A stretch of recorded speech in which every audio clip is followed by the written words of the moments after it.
C'est bon, moi je suis là. Bonjour à tous.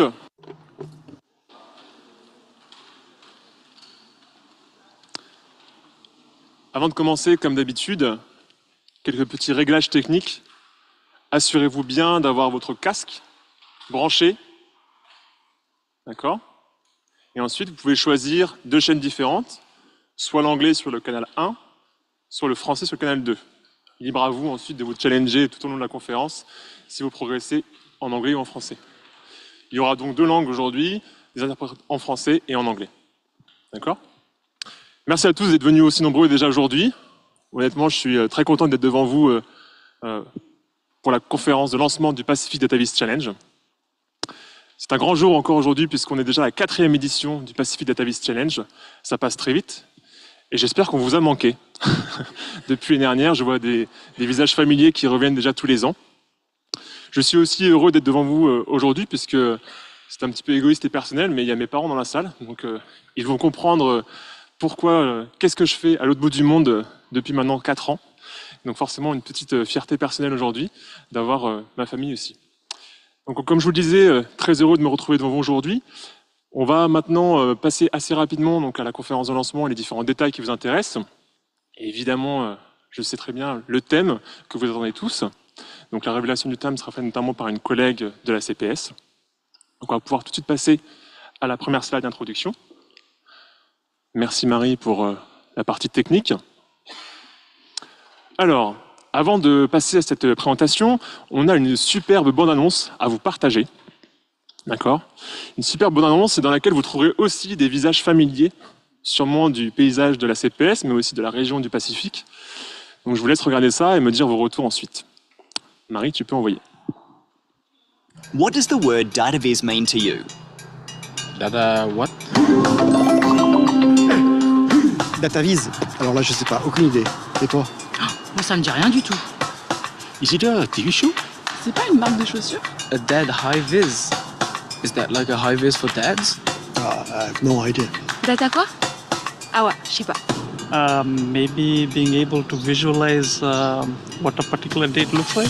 So, what exactly is DataViz? DataViz, or data visualization, refers to the techniques used to transform raw data into clear and understandable graphical representations such as charts, maps, or diagrams. Presenting data visually helps us make sense of complex information and remember it better. DataViz is the art of bringing data and design together with the goal of making information not only understandable, but engaging and accessible to a wide audience. DataViz turns data into knowledge and insights, a powerful force for change. From June 1st to July 31st, 2025, join the 4th edition of the Pacific DataViz Challenge and dive into an ocean of data.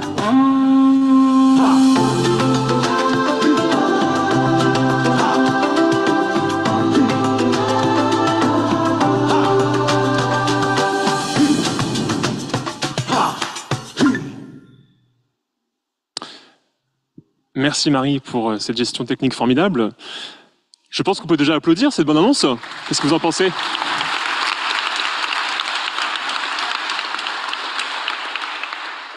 En effet, comme vous avez pu le voir, vous avez notamment dans la salle certains acteurs présents dans cette bonne annonce que vous pourrez féliciter à l'issue de cette conférence. Je vous y encourage en tout cas.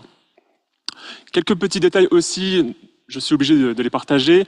Simplement, si jamais il devait y avoir un souci, les issues de sortie sont donc situées à l'extérieur avec un point de regroupement juste à la sortie de la grande salle de conférence.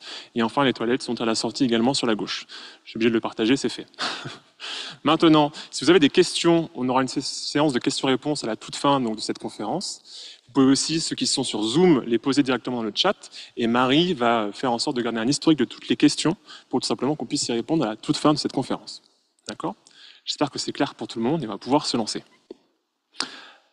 Maintenant, pour introduire cette conférence, on va parler évidemment de différentes choses. En premier lieu, l'introduction qui va être réalisée donc, par notre directrice générale adjointe et ainsi que notre leader de l'organisation partenaire pour cette édition du challenge de PIFS. On va parler évidemment des catégories et des prix. Je sais que ça vous intéresse, donc combien il y a gagné cette année. Il y a notamment de nouvelles catégories, on a un petit peu changé tout ça. Vous allez voir un peu comment ça a pu évoluer. Enfin, qui de mieux pour parler du Pacific Data Viz Challenge qu'une participante de l'année dernière, qui est en VIP aujourd'hui, qui nous fait le plaisir de partager son expérience en tant que participante et aussi de ce qu'elle a pu apprendre suite à cette participation. On va parler évidemment des juges. On a un panel de juges assez formidable encore une fois cette année, je vais vous en parler un peu plus tard. Les conseils qu'on peut vous donner pour tout simplement augmenter vos chances de gagner les compétitions de cette année. Et enfin le thème, évidemment très important, thème très fort pour cette édition du challenge, vous le verrez, pour le futur du Pacifique. Enfin, les détails pratiques, comment participer et comment pouvoir gagner en fait, le Pacific Data Viz Challenge. Et enfin, les raisons, si vous n'êtes pas encore convaincu de participer à cette édition du challenge, qui vont vous pousser à gagner cette édition. Et enfin, la traditionnelle séance de questions-réponses. Sans plus tarder, je vais donc inviter Maria Fuata, notre directrice générale adjointe. Quelques mots d'introduction pour ce lancement. Merci Maria. Merci Léo. Merci Léo. Bienvenue. Bienvenue, salutations chaleureuses du Pacifique, bienvenue à cette édition 2025 du Pacific Data Viz Challenge. Merci aux étudiants, leaders, aux jeunes et aux partenaires ici présents, mais aussi tous les collègues aussi de la région et à ceux et celles qui sont ici dans cette magnifique ville de Nouméa. Le Pacific Data Viz Challenge est une partie importante de ce que nous faisons ici à la CPS. C'est une plateforme qui permet d'amplifier les voix du Pacifique, les idées et les solutions qu'on y trouve. Juste pour revenir un petit peu sur l'édition de l'année dernière, vous allez entendre parler un témoignage d'une des lauréates de l'année dernière. Le thème, c'était un thème très important l'année dernière. Pour tout le monde dans le Pacifique, mais notamment pour les femmes et nos jeunes, il s'agissait d'inégalité de genre dans le Pacifique comme étant une question clé. J'aimerais saluer le programme phare de la CPS et l'engagement continu de se faire la promotion et l'ambassadeur de l'égalité. Je ne savais pas que c'était un secret, mais bon, aujourd'hui, cette année en tout cas, le thème, ce sera le Pacifique bleu à l'horizon 2050, notre vision partagée pour un avenir océanien durable et résilient.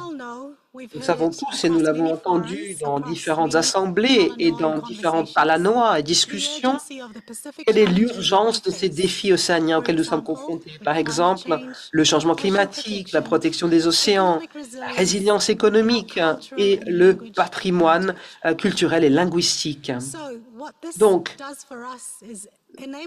ce que cela fait pour nous, c'est que nous pouvons prendre ces chiffres pour en faire des histoires, des récits qui fonctionnent bien. Non seulement nous expliquons, nous racontons ces récits, mais nous inspirons l'action et les mesures.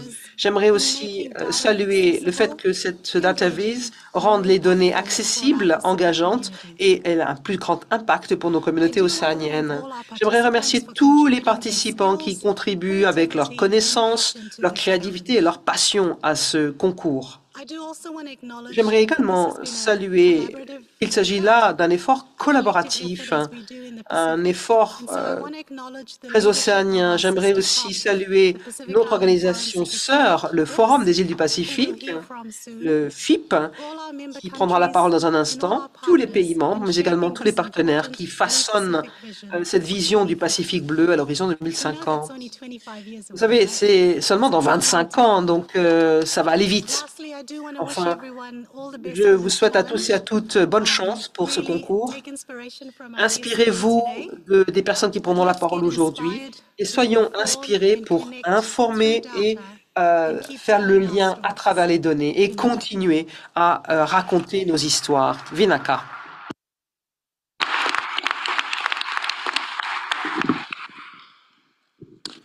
Merci Maria pour ces mots inspirants.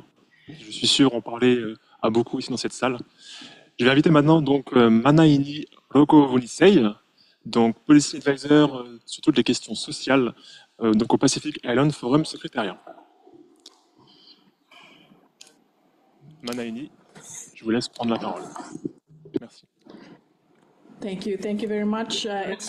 Merci beaucoup, mesdames et messieurs, collègues du Corp, chers délégués, mesdames et messieurs, Bună Vinaka, salutations chaleureuses à vous tous au nom du secrétaire général ici, du secrétariat du Forum des îles du Pacifique et de l'équipe exécutive. C'est un honneur de pouvoir présenter cette allocution liminaire avant cette édition du Pacific Dataviz Challenge 2025. J'aimerais remercier la famille Corp et les organisations, la communauté du Pacifique, qui continuent à être au cœur de ces activités dans toute la région, et notamment pour cette stratégie 2025 à l'horizon 2050. La CPS continue à être ambassadrice avec ces plateformes inclusives et novatrices. Les données, la créativité et les récits ont vraiment toute leur place dans tout cela. Et nous l'avons vu dans les activités que nous menons ces 2 dernières années. Nous sommes rassemblés ici aujourd'hui en personne et de manière virtuelle, et nous le faisons dans l'esprit du régionalisme et des ambitions partagées, guidées par nos dirigeants et leur vision, et articulées au titre de la stratégie pour le Pacifique bleu à l'horizon 2050. Cette stratégie est vraiment notre étoile qui nous guide pour arriver à réaliser les ambitions que nous avons fixées, adoptées par les dirigeants en 2022. Ceci reflète notre vision partagée d'une région pacifique, résiliente, inclusive, participative et durable. Un endroit où l'on place la population à son centre et on utilise des cultures extrêmement riches et les traditions de toutes les populations. Au cœur même de cette vision, nous avons un élément important, les informations et les données. Le Pacific Dataviz Challenge répond bien à cette plateforme au nom de nos dirigeants. C'est plus qu'un concours, c'est une opportunité qui reconnaît que les données ne sont pas simplement un outil technique, mais vraiment un atout stratégique qui nous permet de définir nos priorités, mesurer nos progrès et vraiment raconter le récit qui sont convaincants ce que le progrès peut faire avec nous ensemble. Aujourd'hui, j'aimerais mentionner 2 initiatives qui sont un exemple et qui illustrent bien notre engagement pour éclairer la prise de décision. La plateforme de données océanienne et le tableau de bord 2050 qui vient d'être adopté. Et encore une fois, je remercie la CPS et nos collègues du Corp qui ont pu concrétiser ceci lors de la dernière réunion qui a eu lieu au Tonga en 2024, la réunion des leaders. La plateforme de données océanienne est l'observatoire le plus important pour les données dans toute la région. Elle rassemble toutes les voies de différentes séries de données, la résilience climatique, l'éducation, les pêches et l'égalité de genre en font partie. Elle est ouverte et elle est en pleine croissance. Et ce qui est encore plus important, elle est pilotée par le Pacifique et elle est là pour le Pacifique. À travers des initiatives comme ce type de concours, voyons que la plateforme de données océaniennes n'est pas simplement une plateforme stratégique, il s'agit aussi d'une ressource pour tout le monde, pour les étudiants, pour les enfants, pour les novateurs, pour les journalistes et pour tous les citoyens lambda qui sont intéressés par nos magnifiques îles du Pacifique. Ce tableau de bord 2050 qui vient d'être adopté l'année dernière va encore plus loin. C'est un outil de redevabilité qui va nous permettre de tracer notre progrès, les progrès réalisés en faveur de l'intégration régionale. Ce tableau de bord est un outil essentiel pour raconter notre récit à l'horizon 2050 à travers la visualisation des données dans la région. Mesdames et messieurs, chers invités, ce concours de Pacific Dataviz nous montre quel est son potentiel.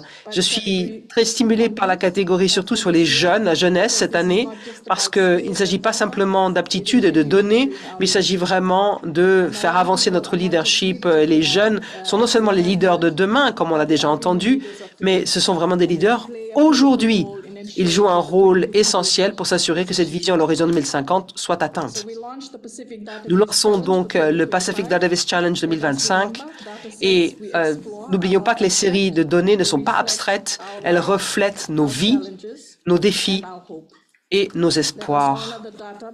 Honorons ces données en partageant et utilisant tout cela pour renforcer nos communautés, répondre aux défis et pour faire avancer le changement.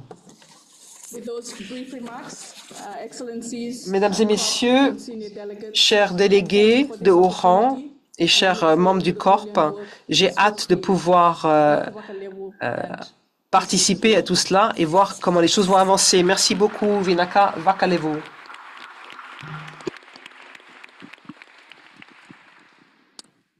Merci beaucoup, Manaini, pour ces mots forts également. Je suis très heureux que vous ayez pu faire cette introduction accompagnée donc de Maria Fouata. Cela permet de montrer vraiment cette collaboration régionale donc de la CPS avec PIFS pour cet événement du Pacific Datavis Challenge. J'en profite également maintenant pour me présenter. Donc je suis Léo Canpolidor, donc analyste de données à la CPS, et je suis maintenant responsable, en tout cas co-organisateur de cet événement depuis 4 ans, avec une équipe formidable qui se trouve notamment à ma gauche. Et pour les regards inquiets sur ma main, rien de très grave, je préfère le dire maintenant, un petit accident, mais qui ne m'empêchera pas de rester avec vous pendant 1 heure et vous raconter toute la grandeur de ce challenge. Merci à tous, et on va maintenant passer aux choses sérieuses. Alors, les informations générales de ce challenge. Concrètement, ça a déjà commencé, puisque le challenge a été ouvert depuis le 1er juin. Cela se terminera le 31 juillet. Donc, toutes les datavises qui seront reçues suite au 31 juillet ne pourront plus être comptabilisées. D'accord ? Retenez bien ça. Ensuite, qui peut participer ? Absolument tout le monde. On n'a pas de limite à ce niveau-là, même en termes d'âge. C'est-à-dire que même les mineurs peuvent participer, sous autorisation parentale, évidemment, individuellement ou par équipe. Là, tel est votre choix de décision, en tout cas, sur cette participation. Cela signifie que vous pouvez participer individuellement donc sur la catégorie statique et interactive, et aussi en équipe sur statique et interactive. Donc en tout, si vous voulez maximiser vos chances, ça veut dire que vous pouvez participer 4 fois au total. L'objectif également, c'est de créer une datavise originale et donc de séduire notre jury cette année. Et enfin, pourquoi le faire ? Tout simplement pour utiliser la puissance des données et être une voie du changement, puisque ce sont vos données, ce sont des données qui vous concernent, ce sont les données du Pacifique. Mais finalement, vous me direz, très bien Léo, tu es bien gentil, mais finalement, qu'est-ce que c'est une datavise ? Concrètement, à quoi ça correspond ? Donc pour les non-initiés et les débutants dans ce domaine, j'aime bien cette petite métaphore qui nous replonge en enfance, qui me replonge en enfance en tout cas. Pour certains, c'est un peu plus loin que d'autres dans la salle. Je vois beaucoup de jeunes aujourd'hui, en tout cas, ça me fait plaisir. Donc pour cette personne-là et pour les autres, je sais que ça vous parlera. Que vous ayez joué au Lego, au Capla, toutes sortes de jeux de construction, imaginez que votre première étape, ce sont vos données brutes. Donc vous avez votre caisse de Lego, et donc tous ces Legos sont mélangés entre eux. D'accord ? Actuellement, il est très difficile de savoir combien de Legos rouges, bleus, jaunes vous avez. Maintenant, si vous commencez un petit peu à les ranger, d'accord ? Au moins à les ranger par couleur, ce qu'on peut appeler à faire des dimensions sur un jeu de données. Vous allez pouvoir voir jaune, vert, rouge, etc., les différentes couleurs que vous pouvez avoir sur vos Legos. Ensuite, l'étape 3, vous allez commencer à les trier.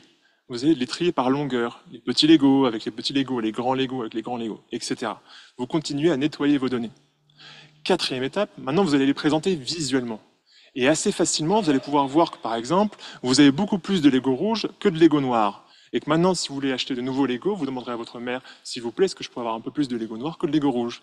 Donc simplement, juste avec un diagramme comme ça, en histogramme, vous pouvez voir très facilement que vous avez beaucoup plus de Lego jaune que de Lego bleu, ou encore plus de Lego blanc que de Lego noir. D'accord ? Donc ça, c'est une datavise, c'est ce qu'on va essayer de faire aujourd'hui.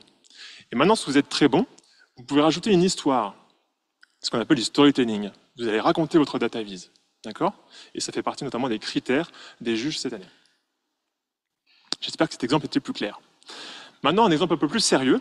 Donc là, c'est un exemple vraiment du Pacifique, puisque il est tiré d'un site qui s'appelle Howard in Data, d'accord, un site de référence notamment pour tout ce qui est datavise, notamment les plastiques qui sont récoltés sur la grande plaque de plastique du Pacifique, malheureusement, donc plus large que 5 cm. Et on voit ici 2 datavises. Une première qui va représenter la masse, donc les différents plastiques collectés, donc en termes de poids. Et ensuite, le deuxième graphique, plus bas, va représenter le nombre. D'accord ? Et donc assez facilement, on peut voir par exemple que le 3e référence, c'est donc sur la masse des plastiques, c'est tout ce qui va concerner le foyer, la maison. D'accord ? Tous les plastiques qui sont rejetés de la maison. Si on regarde maintenant par rapport au nombre, les household items, donc tout ce qui va concerner le foyer, va arriver en 2e position, à 14%. D'accord ? Donc c'est juste pour vous montrer assez visuellement comment on peut arriver à représenter une information qui peut être complexe à la base à travers un simple visuel. D'accord ? Et ici, on voit notamment en introduction du graphique, on a un petit peu de storytelling, on a un petit peu de narratif pour expliquer le contexte de ces datavises. Donc une database, concrètement, si on essaie de mettre un peu une définition là-dessus, c'est quelque chose qui va simplifier des informations complexes, tout d'abord. Ensuite, ça va transformer des nombres en diagrammes colorés, en cartes, en graphiques. D'accord ? Et quelle forme ça peut prendre? Simplement, ça peut être un poster, un tableau de bord, une image, ça peut être une application web, un site web, etc. Et si on remonte encore une fois, parce que j'aime bien les rappels historiques, les premières personnes à utiliser finalement des data viz, c'était les navigateurs dans le Pacifique, pour se repérer à travers l'espace. Puisque finalement, une carte, c'est quoi? C'est l'utilisation d'une coordonnée. Latitude, longitude, ce sont des données que ensuite vous allez pouvoir représenter visuellement sur une carte et donc vous en servir pour vous repérer dans l'espace. Maintenant, une fois que cette définition est claire pour tout le monde, je l'espère, sinon il y aura des questions à la fin, mais pas de souci, on va passer aux catégories et aux prix. Parce que je sais bien que vous êtes aussi un peu là pour ça. Alors, les catégories de cette année. On a un petit peu modifié notre formule, parce que voilà, on essaie de s'améliorer et de progresser chaque année. Toujours pareil, par contre, il y a toujours un total de 15 000 $ américains à gagner. Ensuite, par défaut, tout le monde va concourir dans la catégorie Open. D'accord? C'est la catégorie par défaut, avec un prix statique et un prix interactif, chacun de 3 000 $ américains à chaque fois. Maintenant, nous avons créé deux catégories spéciales que nous avions commencé à faire l'année dernière, une catégorie Pacific et une catégorie Pacific Youth. D'accord? La catégorie Pacifique est réservée aux Océaniens, pour ceux qui se représentent comme Océaniens, et ensuite la catégorie Jeunesse du Pacifique est réservée aux Océaniens, mais jeunes. Et alors là, vous demandez tous, qui est jeune? Alors, les jeunes, pour nous, les jeunes, c'est ceux qui ont moins de 25 ans, donc qui sont nés après l'an 2000. Donc le 24 décembre 99, je suis désolé, ça passera pas. Voilà. Mais vous pourrez quand même concourir sur les autres catégories. Autre point important, vous ne pourrez pas cumuler les prix. D'accord? Je prends un exemple très concret. Si le meilleur data viz de cette année, au classement général, est un jeune du Pacifique, il remportera le prix Open. Pourquoi? Puisque le prix Open en statique de 3 000 $ est meilleur que le prix statique de Jeunesse du Pacifique à 1 500 $.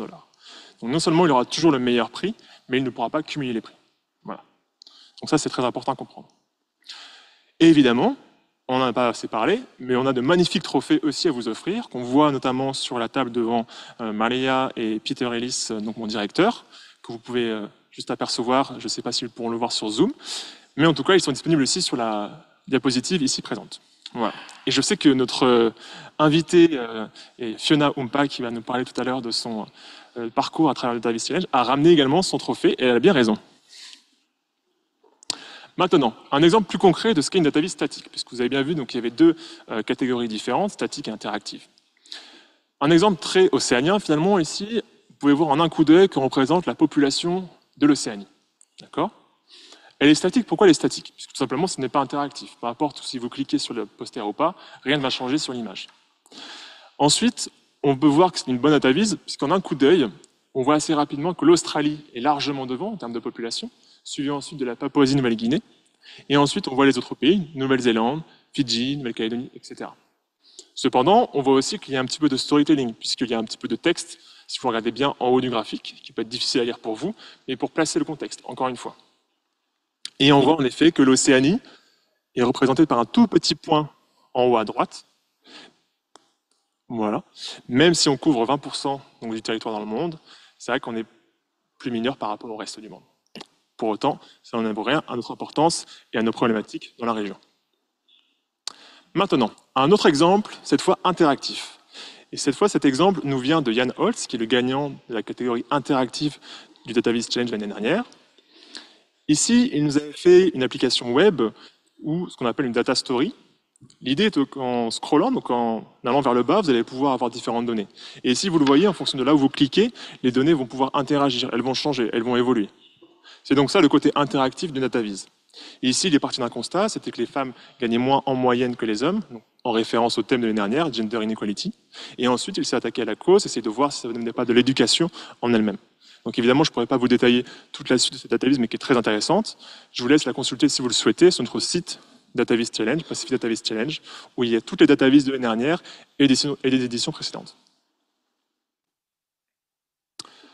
Et finalement, qui de mieux pour parler d'une data viz interactive et du Data Viz Challenge que Fiona Umpa, qui est juste devant moi. Je sais que c'est un challenge aussi pour elle de parler devant autant de monde, donc j'aimerais vraiment qu'on l'encourage, s'il vous plaît, avant qu'elle vienne sur scène.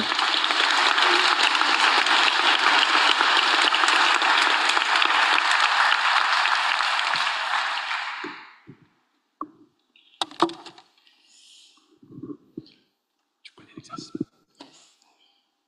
Merci, Léo. Hello, everyone. So, my name is Fiona Umpa. Bonjour à tous, je m'appelle Fiona Umpa, je viens de Papouasie-Nouvelle-Guinée, mais je suis basée ici en Nouvelle-Calédonie. Je suis très honorée d'avoir été sélectionnée, comme gagnante du DataViz Challenge dans la catégorie du Pacifique en 2024. Mon DataViz se concentrait sur la violence domestique, les cas de violence domestique dans la province sud de Nouvelle-Calédonie. Lorsque j'ai commencé, je me suis attachée bien sûr au prix en monnaie sonnante, mais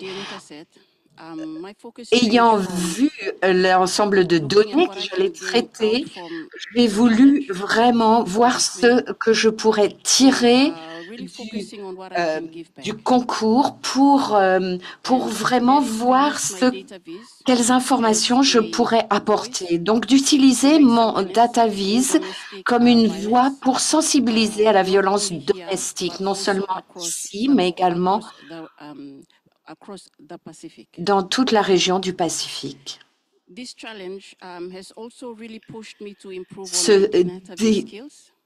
Ce défi m'a également permis d'améliorer mes capacités en analyse de données et cela m'a encouragé à lancer ma propre entreprise d'analyse de données basée en Papouasie-Nouvelle-Guinée. Donc, en conclusion, je voudrais dire à tous ici présents et à ceux qui regardent en ligne, je sais que mes amis de Papouasie sont en ligne parce que je leur avais mis un message sur LinkedIn pour les y inviter.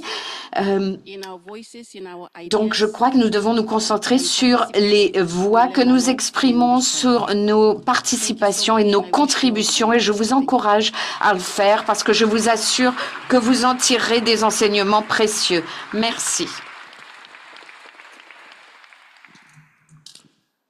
Merci beaucoup Fiona pour ce témoignage fort et inspirant.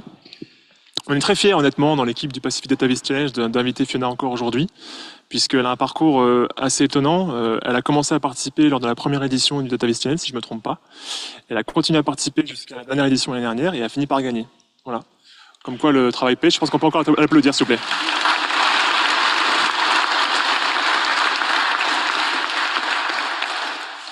Et au-delà de ça, suite à la confiance qu'on lui a accordée et qu'elle a gagnée grâce à cette victoire, elle a lancé ensuite son propre business, sa propre entreprise dans Business Analytics. Donc vraiment bravo à toi Fiona et merci d'être intervenue pour ça.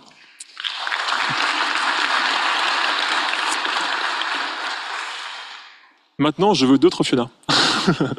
Je veux que ça inspire d'autres histoires et on va le voir pourquoi.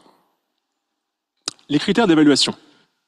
Qu'est-ce qui va faire que vous allez pouvoir potentiellement gagner un titre comme Fiona? Alors, notre panel de jury est le suivant. On a donc 5 jurys cette année. Des très beaux jurys, honnêtement, puisqu'on a, pour commencer, Alessia Mussio. Donc, Alessia Mussio, qui va être notamment une intervenante aussi lors d'un webinaire prochainement.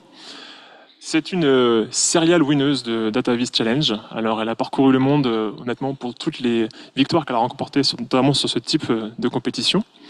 Elle est très forte notamment sur la catégorie statique et en storytelling. Donc elle va vraiment nous apporter cette vision aujourd'hui qu'on a besoin lors de ce panel de juges.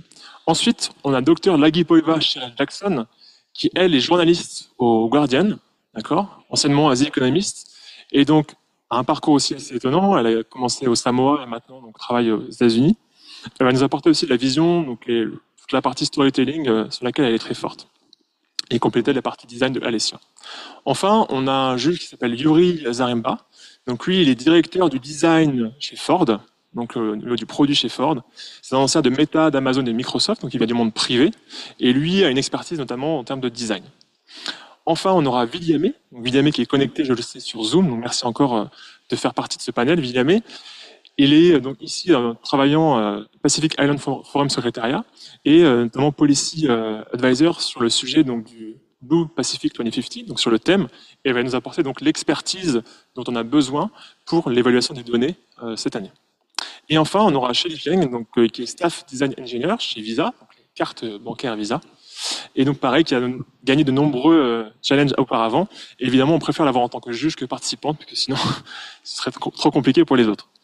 Donc ces 5 juges différents vont pouvoir vraiment évaluer vos datavises et ensuite élire donc, les meilleurs de cette année. Et tous ces juges également seront invités à intervenir lors de différents webinaires. Je vais le présenter un petit peu après. Les 4 critères à retenir donc en termes d'évaluation, il n'y a pas de pondération, c'est-à-dire que c'est le même coefficient, donc 1. Le storytelling, donc je l'ai dit, le design, le fait que ce soit beau, l'innovation, le côté innovant de votre datavise, et enfin la partie technique, les compétences techniques développées sur la datavise. Maintenant, je vais vous prendre des exemples très concrets, parce que c'est vrai que les critères un petit peu balancés comme ça, on peut se demander concrètement à quoi ça représente. Maintenant, si on prend un exemple de storytelling qui a été très bon, c'est cette datavise de l'enfance à la vieillesse, qui a été réalisée l'année dernière, donc c'était la 2e du prix statique de Database Challenge. Donc là, on a une petite démonstration à travers une vidéo qui va vous montrer donc Estibalitz Legreta Galao, qui nous avait produit une très belle database avec un excellent storytelling. Vous allez voir ici, donc elle a analysé différents moments de la vie en termes d'éducation, de société, sur le marché du travail, etc. Donc, évidemment, en termes de design, on peut aussi voir que c'est plutôt harmonieux, le choix des couleurs est plutôt astucieux, et à chaque fois, vous allez voir, il y a du texte qui accompagne chaque graphique. Donc c'est vraiment le côté storytelling ici qui a été mis en avant. Pourquoi? Parce qu'on comprend beaucoup mieux la database à partir du moment où il y a un petit peu de narratif et que c'est expliqué, tout simplement. C'est assez logique. Et donc c'est ce qui a fait aussi le succès de cette database, au-delà du design qui est vraiment très épuré, et on dirait presque finalement, je dirais, de l'art. Maintenant, un autre exemple de storytelling, sur une database interactive. Ici, c'est Talia Lim, donc, qui avait gagné le 2e prix de la catégorie interactive de l'année dernière. Et donc ici, Talia, elle nous avait réalisé une belle database interactive en choisissant 2 types de personas. Alors, excusez-moi, je vois une grosse bête sur mon écran. C'est pas grave. Alors, on va éviter les accidents. Donc, je reprends, excusez-moi. On a ici donc une table avec 2 futurs. On a Louisa et Amy. Donc Louisa, donc, qui est née en Nouvelle-Calédonie, qui va nous présenter en fait son profil, et ensuite elle va nous présenter Amy. Et l'idée, c'est vraiment d'avoir ces 2 personnages qui vont évoluer tout au long de leur vie et de voir les différences, encore une fois, sur le genre. Qu'est-ce qui va faire qu'ils vont être certains avantagés et désavantagés tout au long de leur parcours, que ce soit en termes d'éducation, d'accès à la santé, et notamment sur le marché du travail également. D'accord? Et donc ça, c'était un choix plutôt astucieux en termes de storytelling, puisqu'on a vraiment cette évolution de ces 2 personnages jusqu'à leur fin de vie, pour voir concrètement quelles ont été les différences de parcours. Maintenant, un mauvais exemple. C'est important de voir aussi ce qu'il ne faut pas faire. Certains vont reconnaître cet exemple dans la salle, puisque je l'ai partagé notamment lors de présentations à des écoles. Ici, on a un exemple qui n'est vraiment pas fort, puisqu'il y a notamment trop de couleurs. Le choix des couleurs est vraiment difficile, puisque je pense que quelqu'un qui est daltonien typiquement va avoir beaucoup de mal à comprendre le choix des couleurs. Sur les diagrammes circulaires, les camemberts, on peut voir qu'il y a beaucoup trop de catégories qui sont choisies. C'est un petit conseil, on vous conseille d'avoir 6 catégories maximum sur un camembert pour que ce soit lisible. Les valeurs ne sont pas du tout lisibles.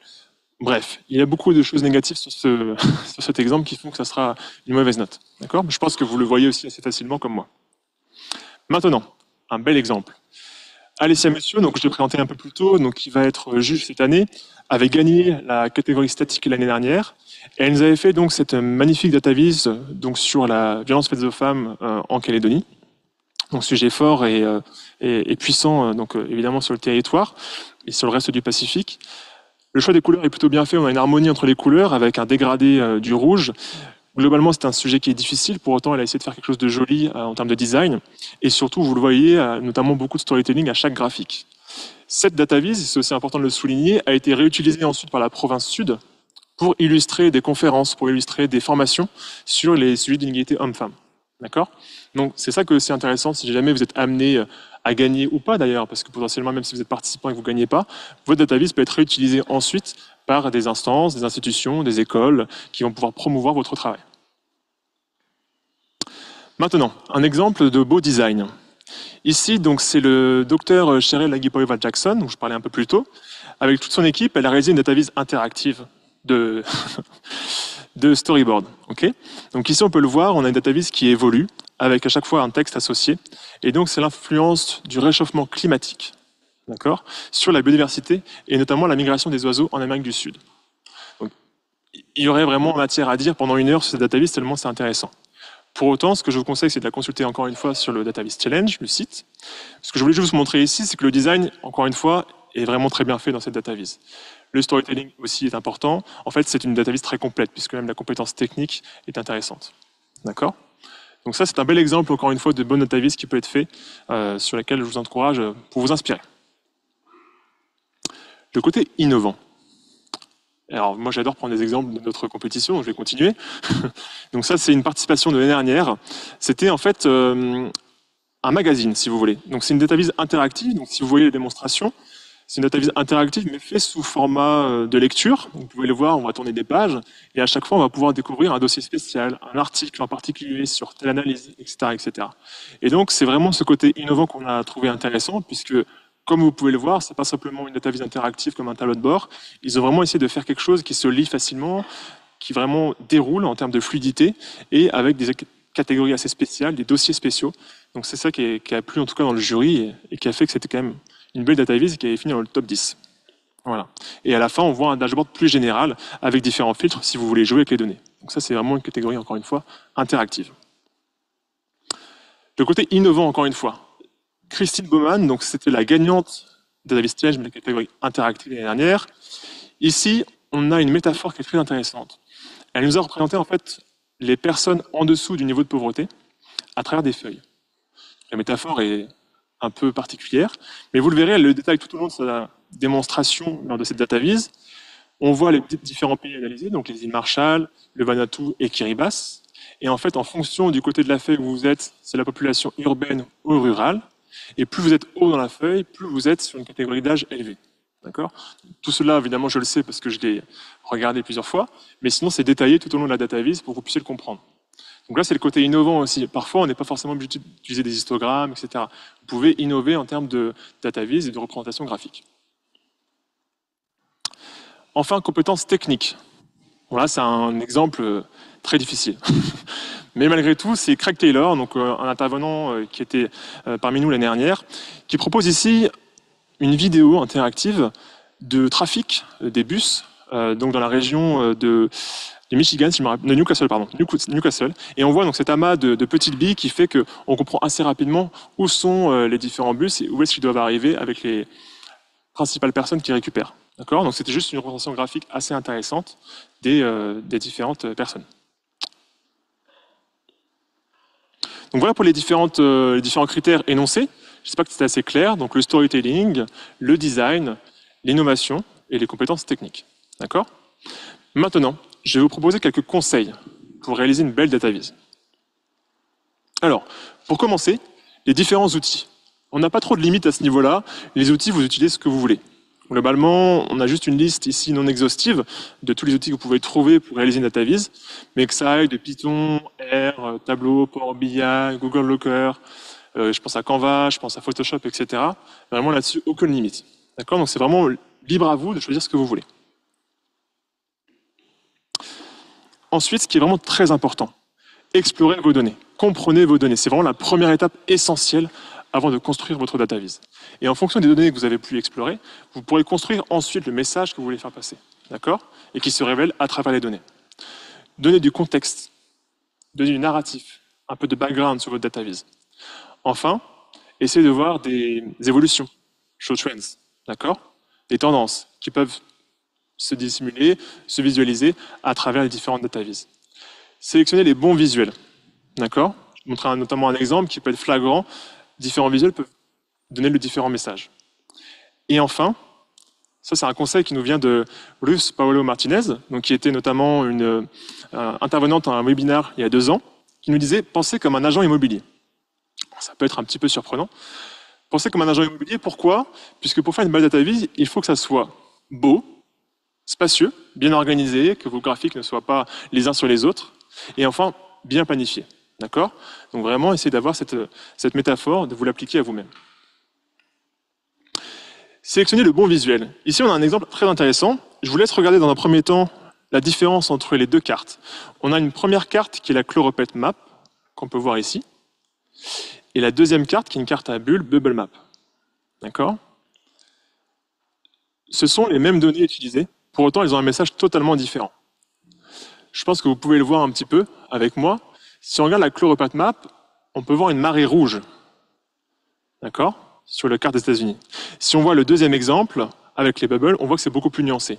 Donc cette carte représente les élections américaines, les dernières élections américaines qu'il y a lieu entre Donald Trump et Kamala Harris. On peut voir donc qu'il y avait une grosse marée rouge sur la première carte, et pour autant la deuxième carte, c'est beaucoup plus nuancé. Mais ce sont les mêmes données. C'est pour vous dire qu'à quel point, en fonction du visuel que vous utilisez, que vous choisissez, le message peut être totalement différent. C'est pour ça qu'il faut prendre du temps aussi pour bien choisir les différents graphiques ou visuels que vous allez utiliser. D'accord ? Un histogramme, par exemple, peut être intéressant pour comparer différents pays, différentes dates, etc. Okay ? Un graphique en ligne peut être intéressant pour voir des tendances, notamment à travers différentes dates, différentes années. Un camembert peut être intéressant pour voir des proportions, etc., etc. Les erreurs à éviter, maintenant, on va éviter d'aller trop loin, trop de détails, manque de simplicité. Vraiment, faites de l'accessible. L'idée, pour vous rappeler, je vais vous donner un exemple personnel, quand je crée une database de mon côté, j'essaie de faire en sorte qu'elle soit regardée par ma petite sœur et parfois par ma mère. Pourquoi ? Parce que c'est deux publics complètement différents. On a un public qui est très jeune, qui est beaucoup plus sensible au digital, au fait de jouer avec la database, et on a un public plus ancien qui l'est moins. D'accord ? Et ça peut être très intéressant pour avoir des retours, des commentaires sur vos databases, et surtout qu'elles soient accessibles et compréhensibles par tous. Encore une fois, n'hésitez pas à échanger autour de vous pour avoir des retours. Et enfin, quelques mauvais exemples pour terminer. Cette première database, je ne vais pas beaucoup la commenter, mais on voit assez globalement que c'est très compliqué de la lire. Notre cerveau n'est pas fait pour ça, ça devient trop long et trop difficile, et il y a encore une fois trop de couleurs. Mais exemple ici, on a trop de couleurs, les catégories sont beaucoup trop nombreuses, c'est trop compliqué. Et enfin, dernier exemple ici, pareil, ça devient trop difficile à lire, les couleurs sont mal utilisées et trop de catégories en même temps. D'accord ? Donc ce genre d'exemple, il faut plutôt le mettre de côté et ne pas le reproduire. D'accord ? Maintenant, ce que vous attendez tous, je pense, c'est la révélation du thème et des jeux de données que vous allez pouvoir utiliser cette année. Donc je le rappelle, le thème de l'année dernière, c'était Gender Inequality, les inégalités hommes-femmes. Et maintenant, on a un nouveau thème, et c'est pas moi qui vais le présenter. Je vais inviter donc Valérie Witchman, s'il vous plaît, qui va pouvoir nous rejoindre sur le pupitre et nous présenter le thème. Vous pouvez applaudir, s'il vous plaît.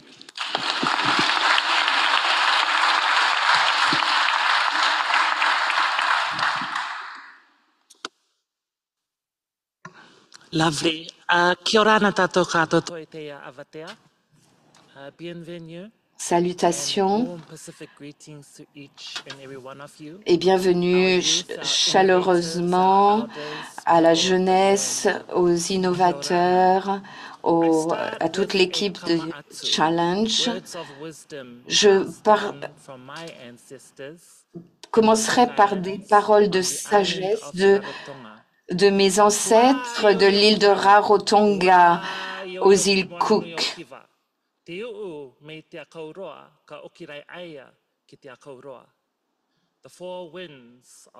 Les quatre vents du Pacifique, les quatre coins de notre océan Pacifique, le poisson du récif reviendra toujours au récif. Nous, les navigateurs, nous, les innovateurs, avons traversé et peuplé la plus grande étendue océanique de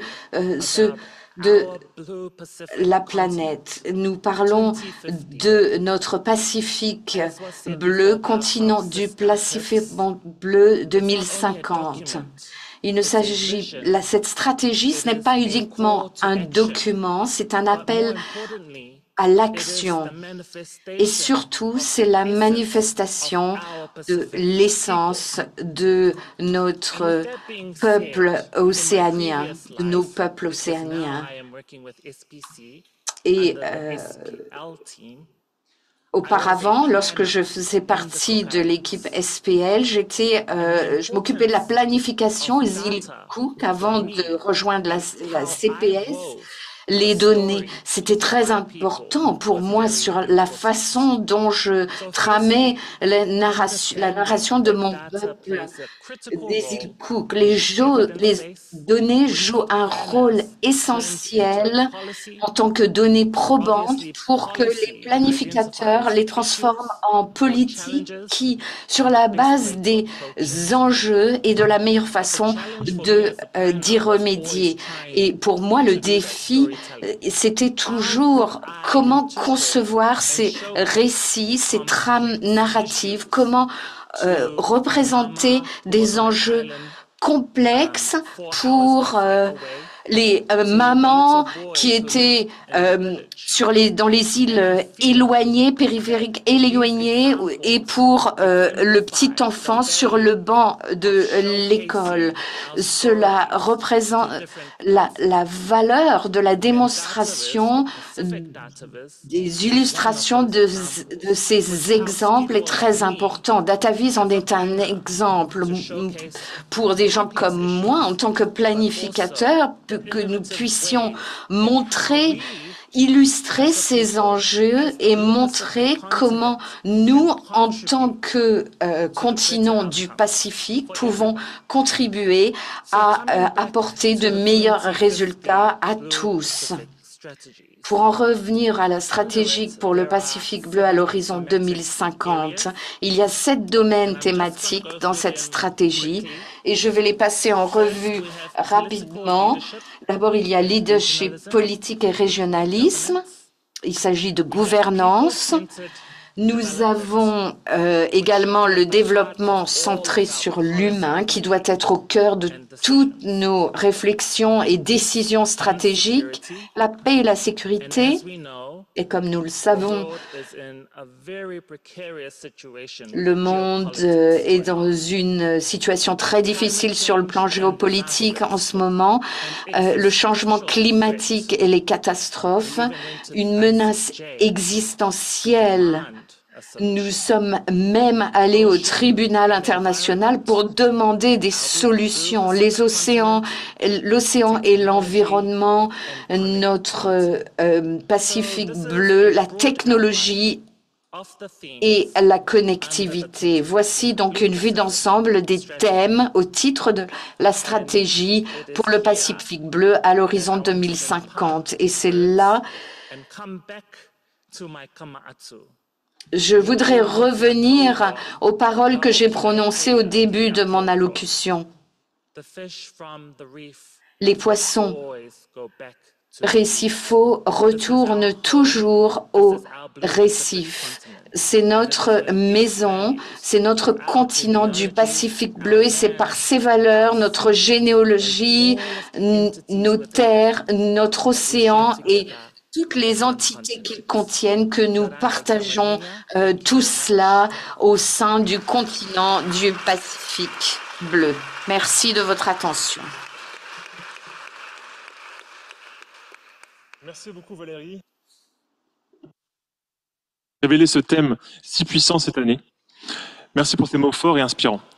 Maintenant, concrètement, ces données, où est-ce que vous pouvez les trouver ? Elles sont déjà disponibles sur notre site du Pacific DataVis Challenge, sur le Pacific Data Hub, donc notre plateforme d'hébergement de données, d'accord, à travers les 7 jeux de données partagés ci-dessus, d'accord. Donc je vous laisse les consulter directement sur le site web. Libre à vous maintenant d'explorer les données, comme on a pu vous le dire. Maintenant, ça va être difficile, puisque vous avez pu le voir, il y aura beaucoup de données. Alors, comment choisir entre toutes ces données, ces différents indicateurs?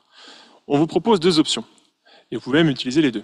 La première, c'est simplement les explorer, sur notre .stat Explorer, l'endroit où on héberge les données. Je vais vous montrer une petite démonstration juste après. Ensuite, c'est d'utiliser l'outil qui a été développé pour visualiser ces données. Donc un premier dashboard, une première DataVis, le Blue Pacific 2050 Dashboard.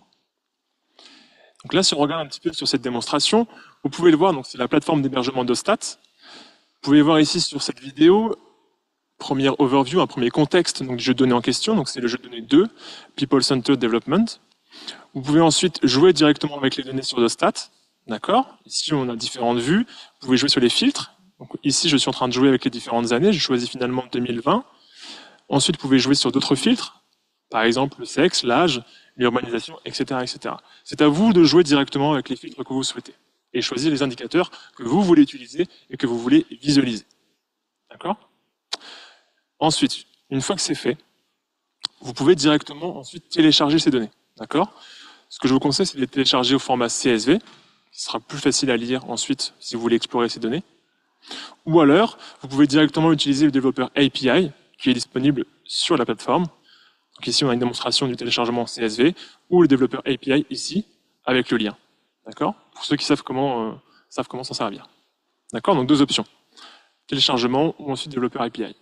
Maintenant, si on regarde le Blue Pacific 2050 Dashboard, qui a été développé notamment par deux collègues qui sont dans la salle, que je salue, Stan et Thomas, avec toute l'équipe de Marie, on a ici une belle démonstration de comment utiliser ces indicateurs à travers différentes représentations graphiques et visuelles. Donc déjà, pour le trouver, on peut voir ce nouveau site du Pacific Data Hub, qui est déjà tout récent.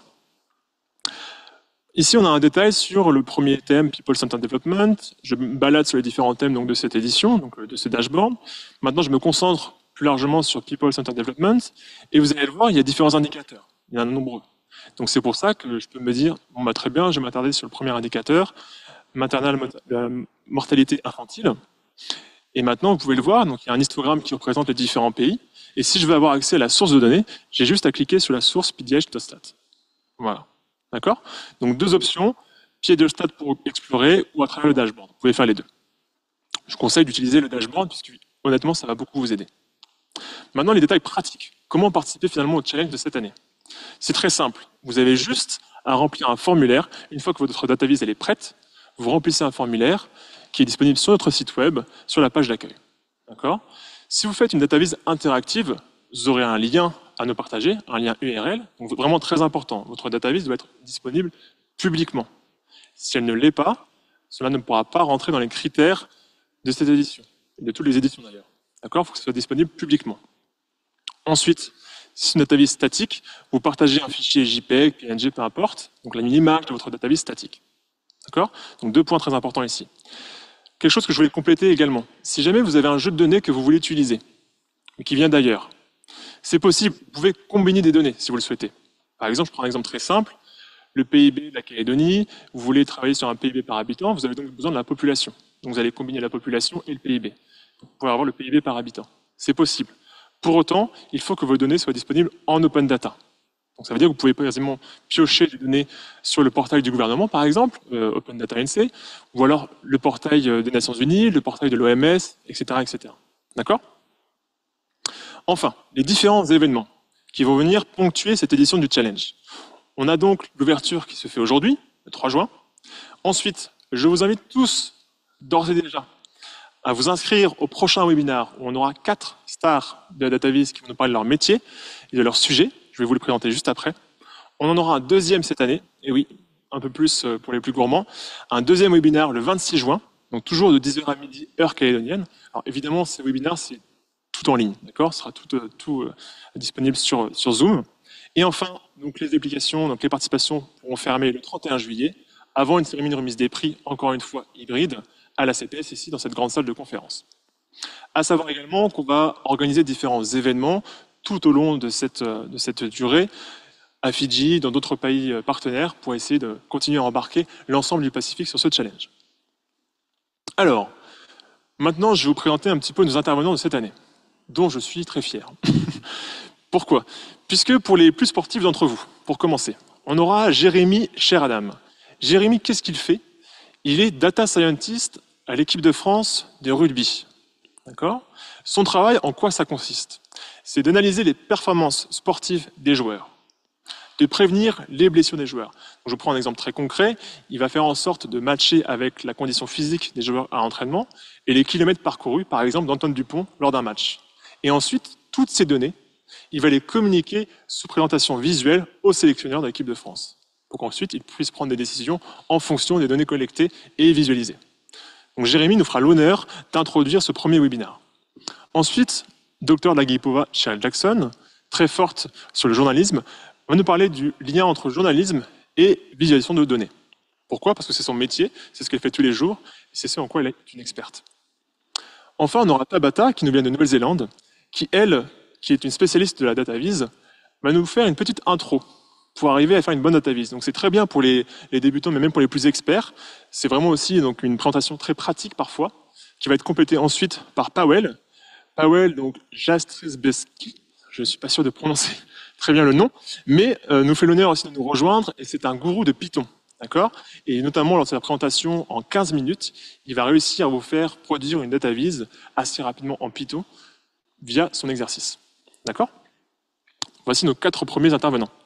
Ensuite, le 26 juin, donc deuxième webinaire, on aura donc Yuri qui doit nous confirmer sa présentation, mais qui est donc, je vous le disais, un juge et directeur produit chez Ford, qui sera ensuite suivi d'Amanda Makulec, donc elle qui est data viz designer, d'accord, et qui travaille notamment à DVSA, donc elle est notamment tout ce qui est en lien avec la data viz, elle a un conseil associé à ça, et elle va nous parler du sujet de la démocratisation de la data viz.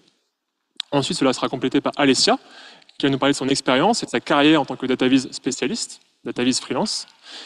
Et enfin, ce sera complété par Shelly Cheng, donc qui est juge et qui est staff design engineer à Visa.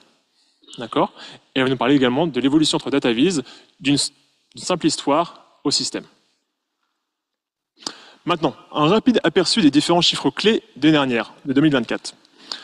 On a eu l'année dernière, honnêtement, un gros progrès en termes de participation, puisqu'on a eu 95 projets qui ont été soumis, venant de 27 pays différents, avec, en termes de proportion, 54 interactives, 41 statiques. Et côté balance, en tout cas du genre, on a 49% d'hommes et on avait 50% de femmes. Et au total, 126 participants si on compte les équipes. Maintenant, on veut évidemment continuer à augmenter ces chiffres puisqu'on est ambitieux. Si on regarde maintenant la carte des participants, on peut voir que l'ensemble du monde est quasiment représenté. Tous les continents sont représentés, et notamment le Pacifique avec les îles Salomon, le Vanuatu, la Nouvelle-Calédonie, la Papouasie-Nouvelle-Guinée, les Samoa, Fidji, Nouvelle-Zélande, Australie, le Népal, l'Allemagne, etc. Vous voyez tous les pays représentés sur la carte. Maintenant, si on ne vous a pas convaincu aujourd'hui, pourquoi participer? La première raison, c'est que vous allez apprendre des choses. Ça va vous informer, ça va vous éduquer sur plein de sujets différents, notamment à travers le thème de cette année. Pourquoi? Parce que j'ai des exemples, notamment de professeurs dans la salle. Je vois Olivier Leclerc qui a participé l'année dernière avec sa classe.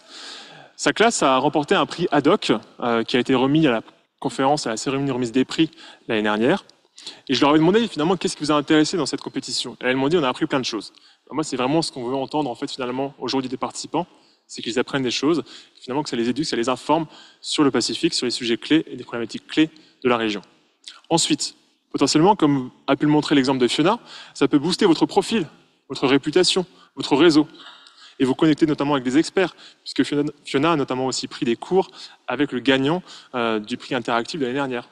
Donc ça peut vraiment vous ouvrir un portail de personnes qui sont très informées et très développées sur ce sujet. Enfin, c'est gratuit de participer, ça ne coûte rien, et pour autant, il y a des grosses récompenses à la clé. Donc je pense que le jeu en vaut la chandelle. Et enfin, c'est quand même important, c'est d'avoir un impact finalement, d'utiliser ces données qui vous rendent responsable finalement de l'avenir de la région, et donc d'y contribuer. Et maintenant, l'objectif de la CPS avec l'ensemble de ses partenaires, pourquoi ce challenge?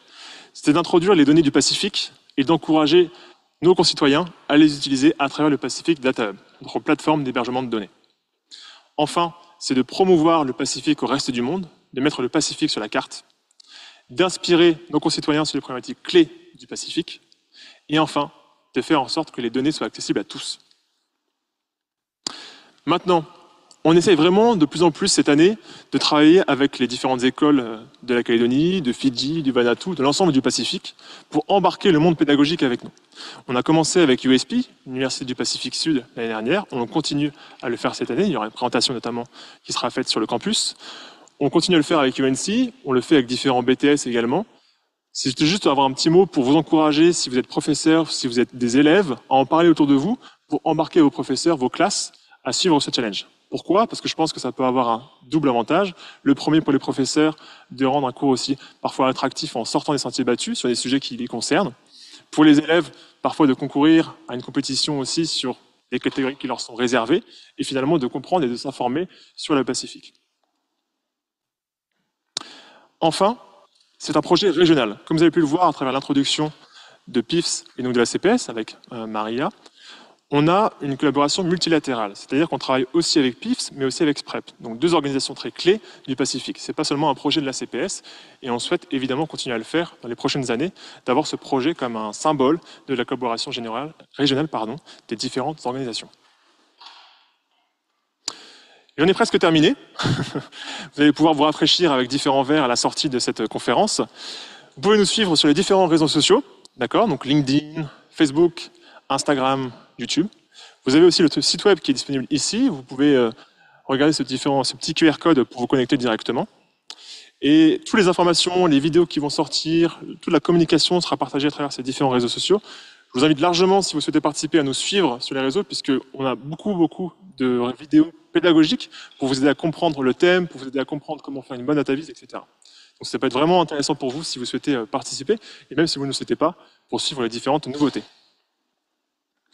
Et maintenant, j'ai quelques photos à vous partager. C'est des photos de l'année dernière, des gagnants de l'année dernière. Donc, j'aimerais que l'histoire que Fiona a partagée, mais l'histoire que j'ai partagée aussi des élèves d'Olivier devienne votre histoire, finalement. Puisque je pense que totalement, vous avez le potentiel de le faire. Et donc, ce sont les simples photos ici de la classe gagnante de Olivier Leclerc. Et si je continue, c'est des photos avec Fiona, donc, qui avait remporté le prix du Pacifique, et Elliot Lindner, le prix jeune du Pacifique. Merci à tous, en tout cas, pour votre attention. Donc, on peut déclarer officiellement le lancement du Pacific Data Viz Challenge 2025. J'espère que ça va vous plaire. Honnêtement, on est très excités de cette nouvelle édition. On a un thème fabuleux, avec des intervenants fabuleux aussi sur toute la suite du challenge. Merci à tous. Je remercie également notre sponsor, le ministère des Affaires étrangères néo-zélandais, qui finance tout ce projet. Toute mon équipe qui est présente également, qui nous soutient sur cette édition du challenge. Je vais vous maintenant remercier et passer à la phase de questions-réponses, si ça vous va. Et je pense qu'on peut applaudir l'ensemble des participants, s'il vous plaît, déjà.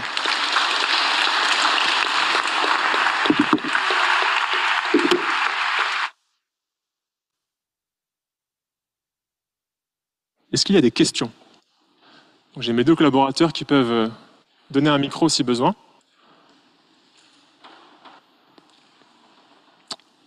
C'était trop clair. Oui, question d'Ida. Alors, Ida.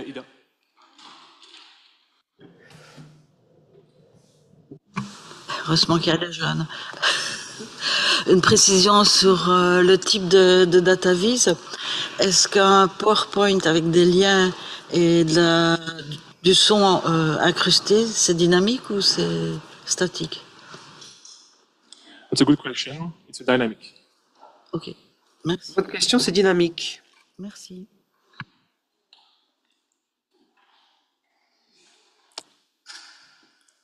Est-ce qu'il y a d'autres questions? Oui, en face. Merci d'abord. Est-ce qu'on peut présenter une vidéo qui représente oui. les données, quoi? Tout à fait. Tout à fait. On a eu des vidéos déjà dernière, notamment une vidéo qui a été faite par Mehdi Marouk. C'était un coup de cœur du jury. Il n'a pas été récompensé, mais en effet, une vidéo peut tout à fait concourir au Pacific Data Viz Challenge. Complètement. Et elle rentre ensuite dans la data viz interactive, cependant. Voilà. De bonnes questions. Allez-y, continuez. Oui, question au fond là-bas.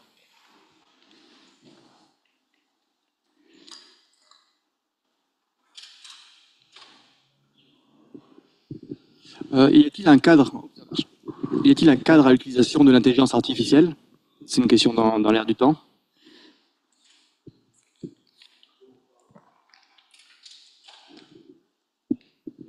C'est bon.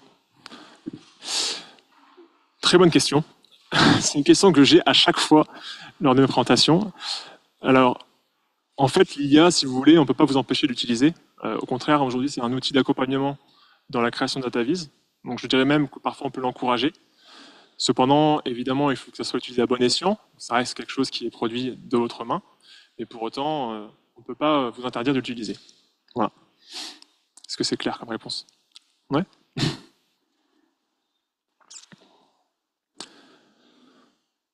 Est-ce qu'on a des questions en ligne? Bon, très bien. Oui, Une autre question. Excusez-moi, c'était encore moi. Au niveau du dosage entre les données que vous mettez à disposition et les données qui sont utilisées pour présenter un discours, des fois, par exemple pour l'océan, il y a énormément de données nécessaires pour décrire l'océan, et ça peut être la partie des données du Data Hub peut être très limitée. Est-ce qu'il y a une limite sur le dosage? Si je me fais bien comprendre, je sais pas. Alors, j'ai entendu la deuxième partie de la question, je vais répéter pour voir si c'est bien clair. C'est concernant la potentielle limite d'utilisation des données sur le Pacific Data Hub. Si vous n'avez pas assez de données, c'est ça que vous demandez? Non, c'est la proportion entre les données externes au Data Hub et les données utilisées du Data Hub. Parce que j'ai regardé un peu les CSV qui étaient disponibles pour décrire une question complexe sur l'océan. Il y a besoin de beaucoup de données, et donc ça risque d'être assez limité, celles utilisées pour le Data Hub. Est-ce que ça pose un problème, ça? Très bonne question. Non. Notre principal critère, c'est que vous utilisez quand même au moins des données du Pacific Data Hub, de la liste des jeux de données qu'on partage. Pour autant, après, vous êtes libre d'utiliser autant de données externes que vous voulez, tant qu'elles sont disponibles en open data. Malgré tout, évidemment, il faut que le sujet reste centré sur le thème de cette année, pas que ça sorte du contexte, et vous utilisez les données du Pacific Data Hub. Voilà. Mais vous pouvez tout à fait combiner différents jeux de données à ce niveau.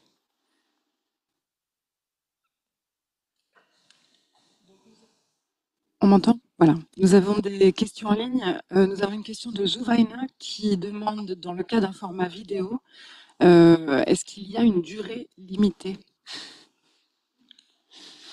Trop de choses auxquelles j'ai pas pensé. Non, mais je vais vous dire, si c'est trop long, ça sera problématique pour nous. Il faut que ça reste efficace, encore une fois. J'ai pas de durée à donner à cette personne, mais globalement, la vidéo qu'on avait reçue dernière, qui avait plu au jury, elle a duré 1 minute 30 ou 2 minutes, quelque chose comme ça. Donc voilà, simplement, si vous faites une vidéo, ce qui a été notamment une critique de la vidéo de l'année dernière, pensez à faire aussi des data viz, c'est-à-dire que la vidéo est une data viz en elle-même, et pour autant exploiter des données. Faites pas seulement une vidéo avec des personnages qui interagissent entre eux, il faut aussi montrer des data viz, faire jouer les données entre elles, d'accord? Ne vous centrez pas seulement sur la vidéo.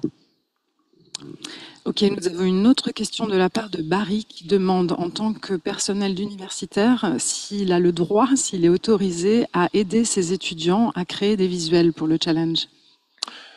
Mais bien sûr, Barry. Évidemment, je t'y encourage même, et à prendre contact avec moi si tu veux plus d'informations. Donc oui, tout à fait. Merci. D'autres questions dans la salle ou c'est bon? Oui, Ida.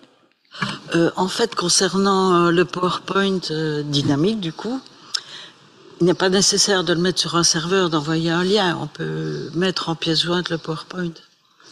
Oui. Ok, merci.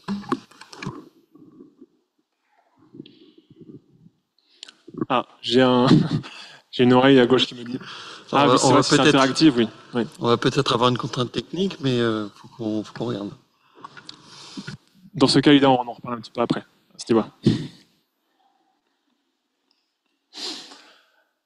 Est-ce qu'il y a d'autres formats un peu particuliers que vous aimeriez soumettre, qu'on peut en discuter maintenant? Ah, une question là-bas.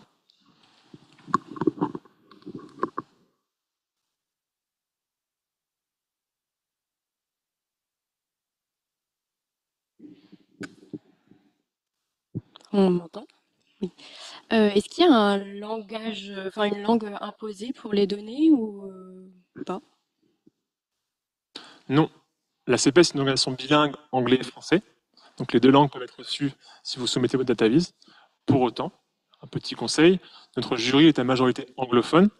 Donc c'est plus simple si vous pouvez soumettre en anglais pour eux. Mais si c'est trop difficile pour vous, vous pouvez quand même soumettre en français. Votre data viz sera jugée et évaluée au même titre que les autres.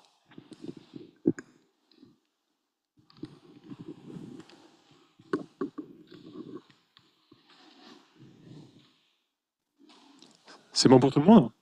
C'est bon pour le chat? Très bien. Ben, merci à tous pour votre attention. Je suis désolé, j'ai parlé un petit peu vite encore une fois, comme d'habitude. Je remercie les interprètes là-haut. Je sais qu'ils vont me détester à cause de ça, mais c'est pas grave.